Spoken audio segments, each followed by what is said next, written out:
now. Sergi Saji is one of the deputy directors of the NADMO. He's joined us on the line. Sir, you're welcome to Eyewitness News.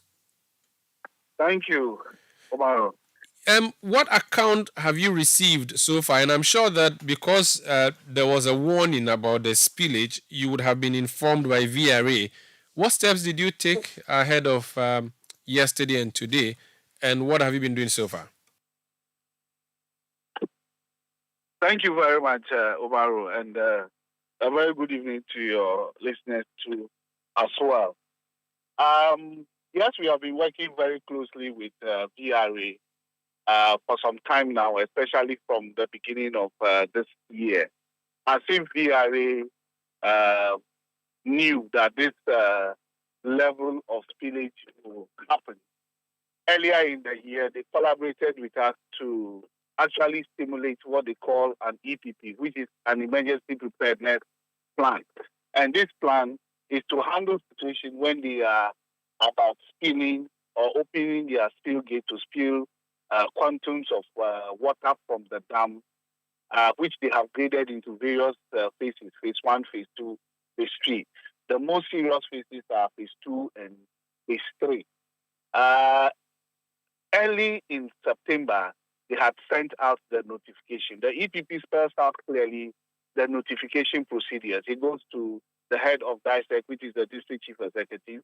The district chief executive then informs the assembly and NADMO, and they go into the communities to inform community members about an impending spillage and what the community should do. Unfortunately, what has happened is that, as you said in your introduction, it is no more a controlled one. Controlled one was phase 1.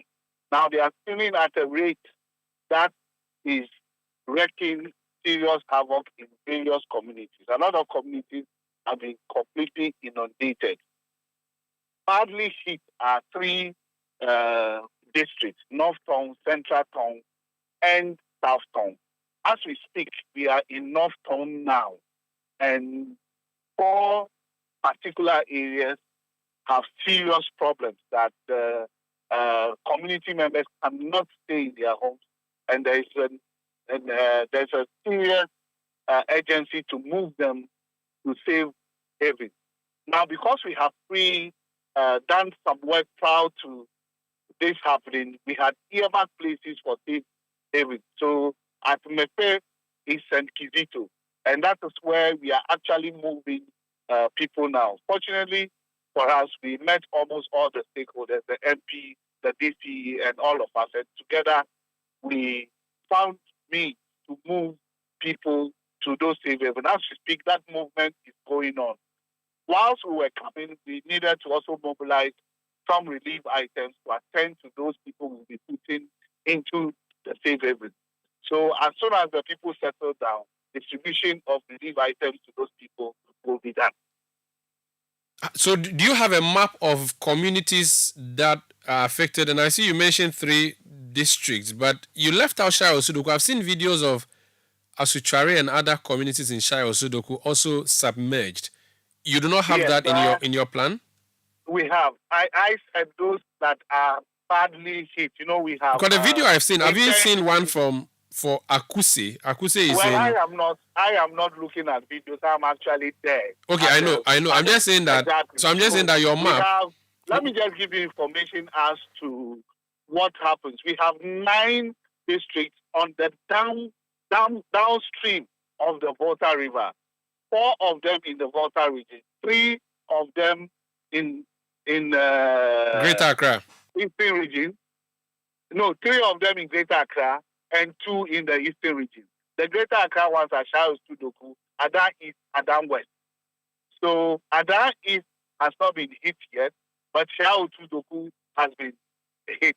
But Shire Osudoku has not got to the level where people are moving to safe havens. But even that, we have predetermined safe havens that when the water reaches a certain level, people will move to those safe havens. How about Lower Manya and Exactly.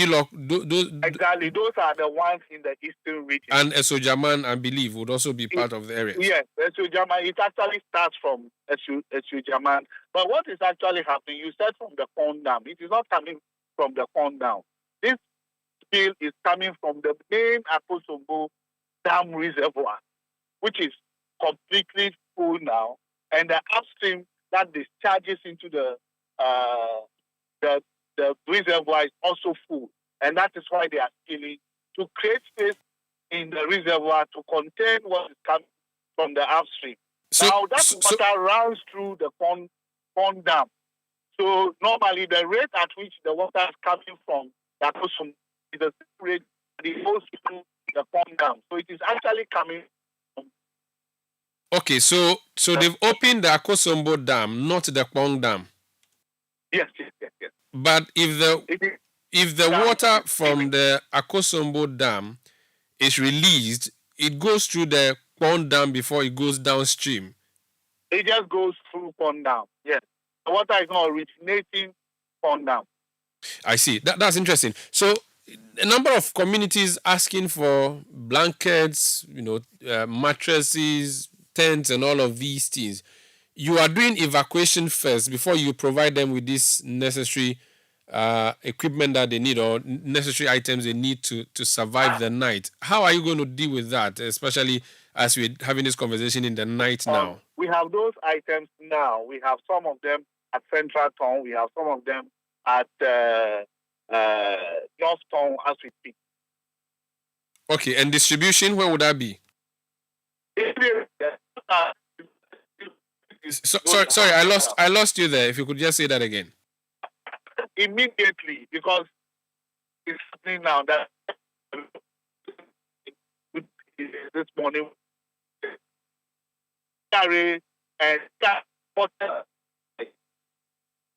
apologies, we are really having a difficult line there to the Deputy Director General. We have to end our conversation, unfortunately. He's Seji Saji. He's the Deputy Director General, or a Deputy Director General of the National Disaster Management Organization.